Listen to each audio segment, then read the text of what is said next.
Hello everyone दाब्ला बर' YouTube चेनेलनि आन्दाराव गोदान मोनसे आपकामिं music video फैनो थांगासिनो दं लोगोफोर।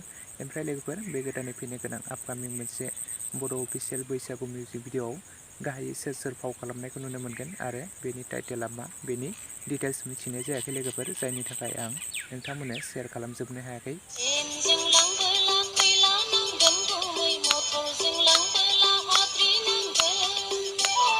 तो लोगोफोर बे गोदानै फैनो गोनां आपकामिं अफिसियेल बड' बैसागु मिउजिक भिडिअनि शुटआ दायो सोलिगासिनो दं लोगोफोर।